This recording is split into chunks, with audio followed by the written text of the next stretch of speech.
Agradeço o convite para participar nesta sessão. Só pude chegar há pouco porque estive antes no Parlamento.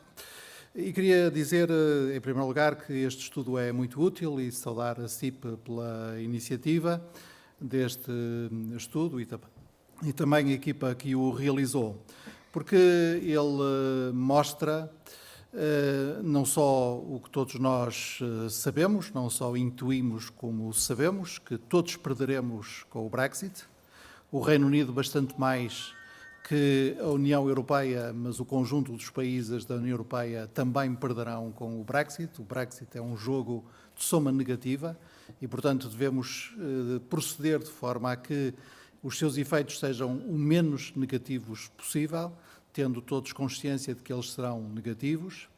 Em segundo lugar, mostra que Portugal, não estando na primeira linha dos países que mais perderão com o Brexit, como os países mais vizinhos do Reino Unido, está, digamos, numa segunda linha dos países que mais afetados serão pelo Brexit, e basta pensar que o Reino Unido é o nosso quarto cliente de bens, o nosso primeiro cliente de serviços, o primeiro mercado emissor de turistas para Portugal, o nosso oitavo fornecedor, para perceber porquê.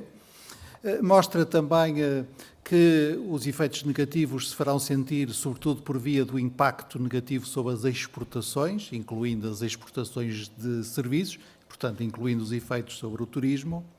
É muito precioso na medida em que nos ajuda, para além deste enquadramento, destes resultados macro, nos ajuda a perceber quais são as regiões e sub-regiões e quais são os setores económicos, as fileiras e os grupos de produtos que podem mais ser afetados, e também nos mostra como é que todos estes riscos e estes efeitos virtualmente negativos podem e devem ser transformados em oportunidades.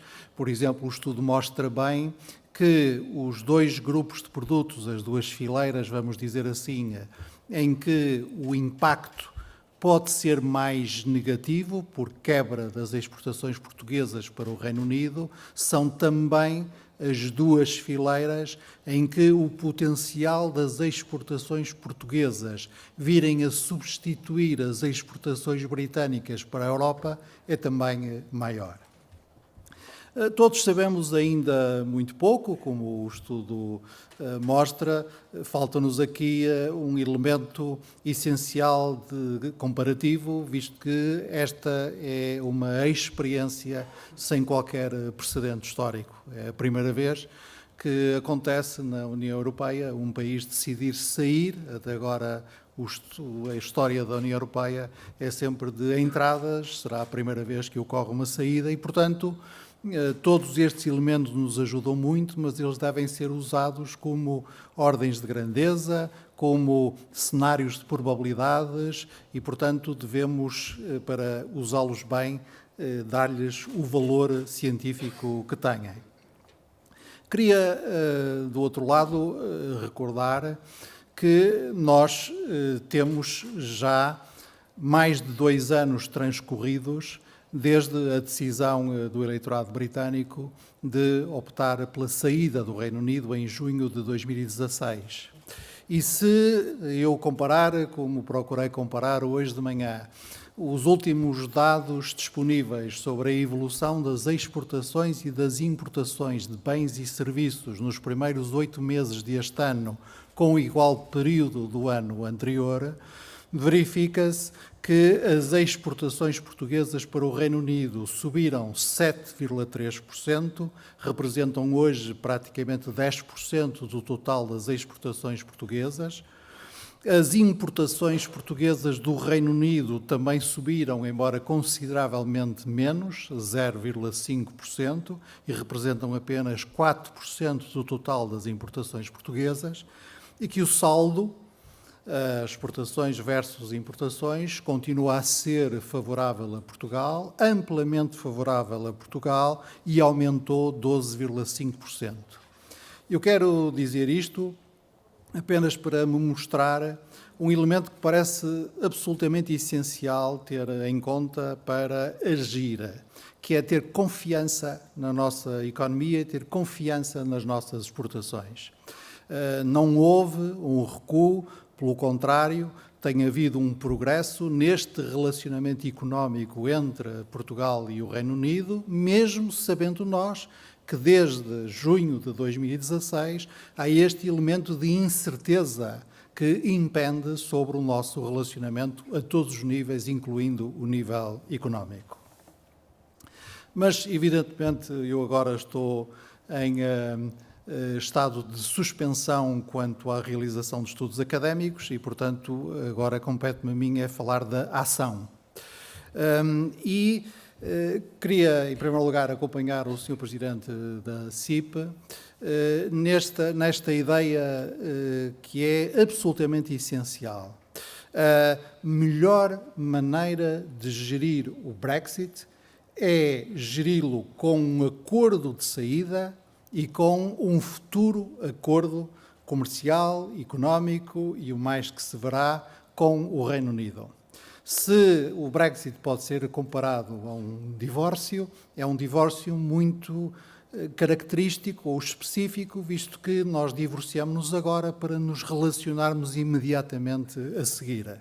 Eu não estou muito familiarizado com a evolução da instituição, de uma das instituições essenciais da vida social, porque a minha é muito conservadora, mas o que digo é que se queremos comparar o Brexit a um divórcio, este é um divórcio muito especial, porque nós divorciamos-nos agora para encontrar uma nova forma de relacionamento onde as nossas vontades possam coexistir e possam combinar melhor. Porque foram os britânicos que entenderam que a forma atual do casamento os deixava insatisfeitos e querem experimentar uma nova relação. Mas é essencial para que a nova relação tenha sucesso, o sucesso que nós queremos, que o período de desencontro seja o mais suave possível e seja o mais regulado possível. Essa é a melhor maneira de diminuir os impactos negativos sobre a economia do Brexit. E esse é, evidentemente, um trabalho político-diplomático essencial. Nós temos, e repito, nós europeus e nós, particularmente os portugueses, temos feito tudo o que podemos fazer para assegurar esse acordo de saída. A única coisa a que nós não estamos disponíveis a aceitar seria os termos de um acordo que significariam que, doravante, quem estivesse fora da União Europeia teria melhores condições de competição no quadro do mercado único do que quem estivesse. Isso é impossível aceitar. E também é impossível para nós aceitar que um país terceiro possa chegar ao nosso mercado único e dizer: eu quero escolher isto, a liberdade de circulação de bens, mas recuso-me a escolher isto, a liberdade de circulação de capitais, a liberdade de circulação de prestação de serviços, ou a liberdade de circulação de pessoas. Fora destas duas linhas vermelhas, para falar assim, essenciais da União Europeia, a União Europeia e o seu negociador-chefe, Michel Barnier, têm apresentado sucessivas propostas para ir ao encontro de todas as preocupações essenciais dos britânicos. E, de facto, em relação a quase todas essas preocupações, nós já conseguimos chegar. Nós hoje temos uma noção clara e um acordo claro e escrito sobre garantias recíprocas de proteção dos direitos dos nossos cidadãos residentes no Reino Unido e dos cidadãos britânicos residentes nos países da União Europeia. Nós hoje já resolvemos o problema dos cheques que havia e, portanto, os compromissos financeiros do Reino Unido estão estabelecidos com um acordo com a União Europeia, visto que o Reino Unido vai sair antes de terminar o quadro financeiro plurianual, para o qual tem compromissos financeiros evidentes. Nós também já definimos justamente a suavidade da transição e nós já acertamos entre nós que, saindo o Reino Unido em 2019, fim de março de 2019, da União Europeia, verdadeiramente não sairá, porque até pelo menos a dezembro de 2020 é como se estivesse dentro de casa, com os mesmos direitos, com as mesmas obrigações, só renunciará a participar nos conselhos de família apenas porque o não quer fazer. De resto, sai de casa e continua como se estivesse dentro de casa. E isso é muito importante para nós termos o tempo necessário para construir um acordo, uma relação futura tão sólida como a atual. O que acontece é que há um problema interno do Reino Unido que nós todos compreendemos, que é o problema da relação entre a Irlanda do Norte e um Estado soberano, membro da União Europeia, chamado República da Irlanda. Por razões que são compreensíveis para todos e por razões que estiveram na origem do período de paz que desde há muitos anos a Irlanda do Norte vive, estabeleceu-se que não haveria nenhuma fronteira física entre a Irlanda do Norte, que pertence ao Reino Unido, e a República da Irlanda. E, portanto, como o Reino Unido quer sair da União Europeia e quer, portanto, que haja uma fronteira entre si próprio e a União Europeia, mas como não é possível ter essa fronteira entre a República da Irlanda e a Irlanda do Norte, é preciso encontrar aqui uma solução imaginativa e daí essa palavra que todos nós usamos agora, um backstop, isto é, uma garantia de último recurso que pudesse fazer com que existisse uma fronteira que não fosse visível, uma fronteira que não fosse física, isto é, um conjunto dos controlos necessários que não tivessem que assumir necessariamente a forma de uma fronteira. Posso dizê-lo porque neste momento toda a gente o sabe, já na Europa, oficiosamente, que nós estivemos pertíssimo de um acordo há 15 dias. E que só não foi consumado esse acordo porque as autoridades britânicas ainda não estavam preparadas para o acertar. E essa é que é uma dificuldade muito importante, porque o que acontece é que há uma dificuldade política interna britânica que está a afetar o desenvolvimento das negociações com a União Europeia. E, naturalmente, a União Europeia não pode intervir em matérias que são de política interna britânica. Mas nós estamos muito perto do acordo. É evidente que só podemos fazer o acordo com o governo britânico e sabemos quem é o governo britânico, quem é a primeira-ministra britânica. Temos apoiado o governo britânico e a primeira-ministra britânica em tudo que podemos para que o acordo seja possível fazer-se. E temos até daqui a mês e meio para o fazer, porque para que o acordo seja possível e seja aprovado no Parlamento Europeu, e seja aprovado no Conselho, e seja aprovado no Parlamento Britânico, é decisivo que os chefes de Estado e de Governo, pelo menos no Conselho Europeu de meados de dezembro, possam dizer sim, revemos-nos, aprovamos isto, vamos embora com este acordo. Mas, portanto, este elemento é muito importante. Antes de discutirmos, ou para além de discutirmos todos os impactos económicos e financeiros nas diferentes áreas de atividade, devemos ter bem presente que a nossa obrigação e a nossa necessidade primeira é fazer tudo o que pudermos para que a saída do Reino Unido da União Europeia seja uma saída ordenada e acordada.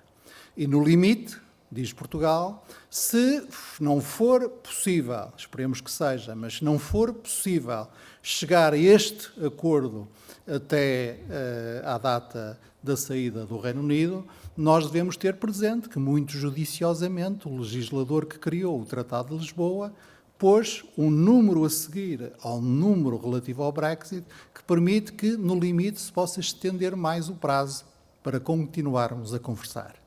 Okay? Portanto, sais de casa, mas esperas mais um tempo para ver se nós chegamos a acordo sobre as coisas em que temos interesses comuns.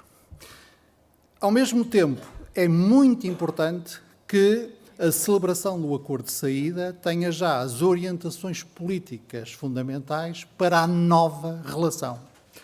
O Reino Unido, se quisesse fazer parte da União Aduaneira, teríamos o problema resolvido. Se quisesse fazer parte do espaço económico europeu, teríamos o problema resolvido. Mas como não quer, nós temos que respeitar essa vontade.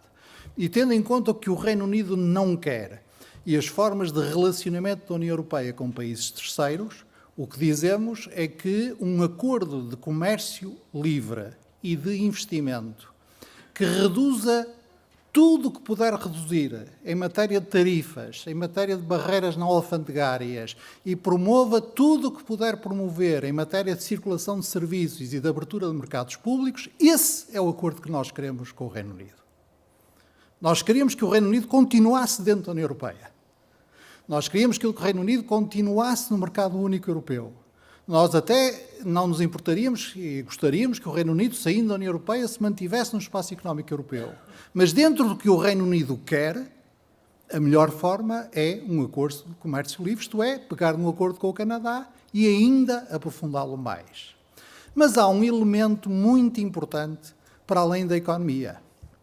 É que a relação presente da União Europeia com o Reino Unido não é uma relação económica. É uma relação política e institucional que tem uma dimensão económica muito importante, mas tem uma dimensão política ainda mais importante e tem uma dimensão de segurança e defesa ainda mais importante. E, portanto, o acordo futuro tem que ser um acordo de comércio e de investimento o mais avançado possível e tem que ser, ao mesmo tempo, um acordo de cooperação em matéria de defesa, em matéria de segurança, em matéria de cooperação judiciária, em matéria de combate ao terrorismo, em matéria de muitos aspectos de política externa. E é isto que nós estamos a construir. E eu acho que esta é uma posição muito generosa da parte da União Europeia e Portugal está na linha da frente dessa posição. Agora, há uma dificuldade de que nós devemos ter consciência. É que Portugal e o Reino Unido, outros países e o Reino Unido, mas falo por Portugal, Portugal e o Reino Unido têm uma ligação, quer histórica, quer presente, muito profunda. E eu não tenho a mínima dúvida de que demoraria muitos poucos dias a acertar com a minha contraparte britânica um acordo bilateral futuro entre Portugal e o Reino Unido. Mas eu não posso fazê-lo enquanto nós não resolvermos a questão do acordo de saída e da relação entre a União Europeia e o Reino Unido. Porque Portugal é um de 27 Estados-membros. Quem negocia em meu nome, em nosso nome, não sou eu, é o Sr. Michel Barnier. Somos nós, os 27, que estamos a negociar. Evidentemente que, quando o acordo de saída estiver estabelecido, a saída estiver ordenada e o quadro de referência da relação futura estiver terminado, a coisa mais simples, e garanto a assistência que é mesmo a coisa mais simples, é construir dentro desse quadro uma relação bilateral entre o Reino Unido e Portugal muitíssimo estreita, com nenhuma barreira à circulação das pessoas, do nosso ponto de vista, com salvaguarda integral dos direitos dos residentes, do nosso ponto de vista, com o aproveitamento da enorme potencialidade que são as duas comunidades residentes em cada um dos países, mobilizando a história, que é muito importante, mas mobilizando sobretudo as nossas afinidades, designadamente as nossas afinidades com países atlânticos. Porque de Portugal à Dinamarca, há muitos países da União Europeia que têm esta atitude de fachada atlântica que os coloca numa posição inteiramente legítima, disponível para um relacionamento aprofundado com o Reino Unido. E, portanto, é, do ponto de vista político-diplomático, isto em que nós temos trabalhado e continuamos a trabalhar. Em primeiro lugar, Portugal é dos países que mais firmemente diz em todos os níveis da decisão europeia, começando pelo nível do chefe de Estado e do Governo, tudo é preferível a não haver acordo. Não vamos esperar pelo acordo perfeito. Não haver acordo é a pior alternativa. Qualquer acordo é favorável em relação a essa alternativa. Nós temos que construir uma relação futura muito profunda, quer do ponto de vista económico, quer do ponto de vista político e de segurança, e naturalmente, Portugal estará numa das melhores posições no que diz respeito ao adensamento, à densificação, à melhoria do relacionamento bilateral dos dois países.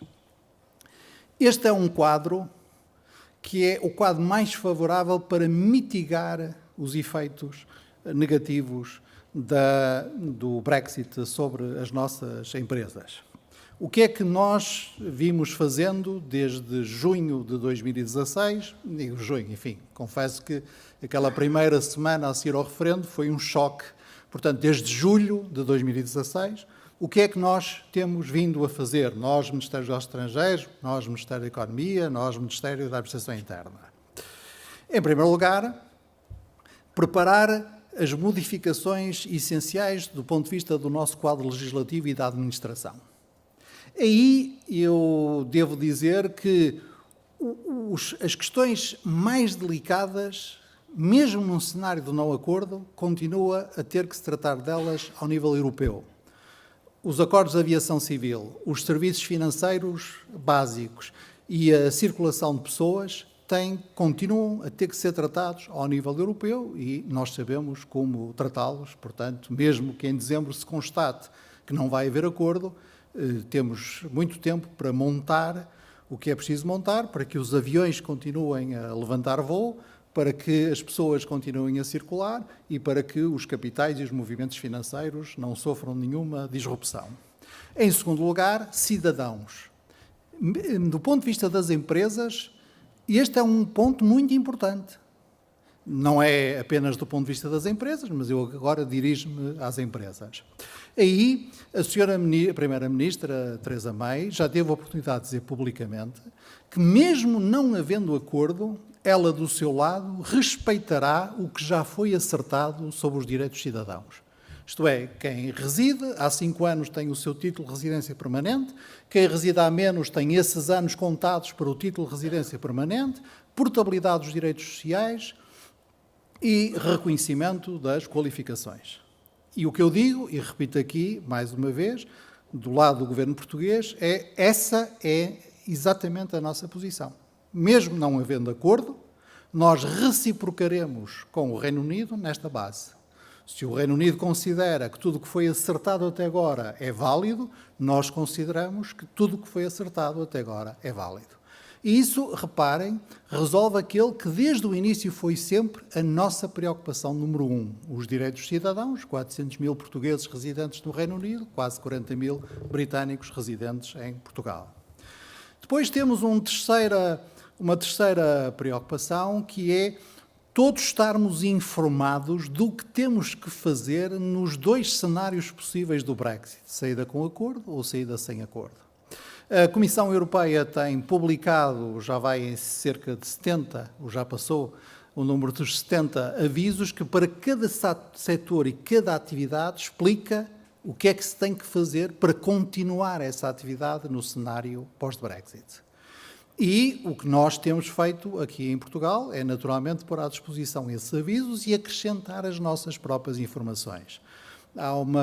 Quem aceder pelo portal diplomático ou quem aceder pelo portal do Ministério da Economia chega ao mesmo volume de informação que é sempre atualizada e que diz respeito à resposta a estas perguntas: o que é que eu devo fazer?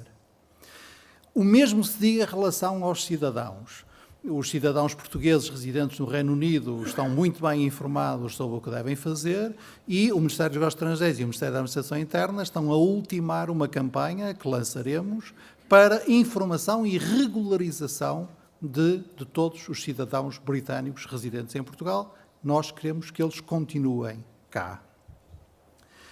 Outra área em que é muito importante trabalhar é a área da consultoria, da assessoria técnica, de apoiar, sobretudo, as pequenas e médias empresas a prepararem-se para as novas condições em que a sua relação com clientes ou fornecedores do Reino Unido se vai fazer. E esse é um trabalho muito importante que nós fazemos com as associações empresariais, seja com as confederações, seja com as associações e associações regionais ou associações setoriais. Outro ponto muito importante é modular os incentivos que nós hoje temos, assumam eles a forma de linhas de crédito ou outros, modular esses incentivos à realidade nova, de modo a apoiar as empresas que possam ter que recorrer a eles em função do Brexit. É um trabalho que, neste momento, o Ministério da Economia está a fazer.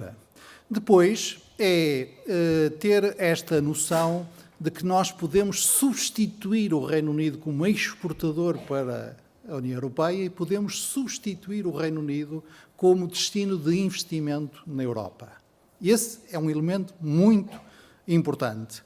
E é também muito importante a lógica da formação e de capacitação das empresas, sobretudo das PMEs e dos seus quadros, para a nova relação jurídica e económica. Por isso mesmo é que a Academia Internacionalizar, que a AICEP lançou, designadamente com as escolas de negócios do país, as melhores, disporá também de formações especificamente dirigidas para o aproveitamento das plataformas online da exportação e para o novo relacionamento jurídico ou contratual que pautará a relação com o Reino Unido depois de março ou, esperemos, depois de janeiro de 2021. Março de 2019 ou janeiro de 2021. Mas eu queria, se me permitem, para terminar, focar no ponto que, do meu ponto de vista, é mais importante, que é o seguinte: nós temos uma história no Reino Unido, as nossas exportações têm uma história no Reino Unido, os nossos produtos têm uma marca no Reino Unido, o nosso investimento tem uma história no Reino Unido e os economistas, julgo que ainda utilizam esta expressão, dizem, muito apropriadamente, falam das proteções históricas das relações económicas e dos produtos. E é preciso investir nessas proteções históricas. Quer dizer, os turistas de Manchester, que há 10 anos frequentam Albufeira, não deixarão de frequentar Albufeira por primeiro impulso. Criaram uma continuidade. Os britânicos que se habituaram a comprar têxteis portugueses têm uma inércia positiva que nós devemos valorizar. E esse esforço de promoção é um esforço de promoção que se faz pelas entidades públicas e pelas entidades associativas das empresas. E as notícias que eu tenho a esse propósito são notícias que me dão algum conforto. Se eu comparar as ações de promoção da economia portuguesa e das exportações portuguesas no Reino Unido, que, no quadro do trabalho conjunto da AICEP e das associações empresariais, estão previstas para 2019, essas ações são 71, envolvem 570 empresas e significam um investimento superior a 5 milhões de euros. E se comparar com os mesmo tipo de ações de 2018, verifico que são mais ações, envolvendo mais empresas e envolvendo mais investimento. Se eu for ao PT 2020, que também financiou este estudo, e olhar para as ações de promoção previstas para o Reino Unido, elas envolvem mais de 1000 empresas e o aumento esperado das exportações é em 80%. O que é que eu quero dizer com isto? Todos estes elementos que resultam não de decisões do governo, nem de projeções de economistas, mas de decisões concretas das empresas em articulação com a entidade pública que lhes serve de apoio, a AICEP, todas estas decisões mostram confiança, mostram dinamismo, mostram que o que é necessário, perdoem-me o regionalismo, é dar corda aos sapatos. Não podemos ficar parados à espera de que venham só os elementos negativos. Nós temos condições e potencialidades para aproveitar bem mais este desafio que temos pela frente. E, portanto, para ser muito prático, do lado do que interessa ao Ministério dos Negócios Estrangeiros e também na minha função de substituto oficial do Primeiro-Ministro quando ele não está, queria dizer que isto só se faz combinando sempre as empresas e as entidades públicas, sejam elas locais, regionais ou do Estado Central. A melhor maneira de sobreviver bem ao fim do casamento entre a União Europeia e o Reino Unido é usar bem o casamento entre a administração pública e as entidades e agentes económicos. E isto está organizado de forma muito clara. Se o que interessa saber é como é que está a decorrer a frente da negociação na Europa, o trabalho político ou diplomático propriamente dito, pois as associações sabem que se devem dirigir à Sra. Secretária de Estado dos Assuntos Europeus, Ana Paula Zacarias, só não está aqui porque está nos Açores, e ao Sr. Embaixador João Valera, que é o meu representante especial para a negociação com o Brexit, ou à Direção-Geral dos Assuntos Europeus, que está aqui representada pelos seus 3 dirigentes máximos. Se complementarmente, a pergunta foi como é que eu posso aproveitar o facto de ter menos um concorrente hoje na Europa, chamado Reino Unido, como é que eu posso oferecer Portugal como um destino de investimento, um destino de turismo, um destino de oportunidades para agentes económicos internacionais. A resposta é contactar a estrutura de missão Portugal-Lina, está na dependência direta do Primeiro-Ministro, é dirigida pelo Dr. Bernardo Trindade. Se a pergunta for, mas as empresas portuguesas, como é que se podem apetrechar para mais este desafio que têm pela frente? Como é que, do lado do Ministério dos Negócios Estrangeiros, trabalham mais connosco? A resposta pois é o Sr. Secretário de Estado da Internacionalização, Eurico Brilhante Dias, que está aqui presente, que tem essa responsabilidade. É a AICEP, que é a agência encarregada de concretizar essa possibilidade, e é esse o trabalho que nós temos feito desde julho de 2017 e continuaremos a fazer até o dia, não é em que eles saiam da nossa casa, é que nós encontremos outra casa em que possamos viver em conjunto. Obrigado.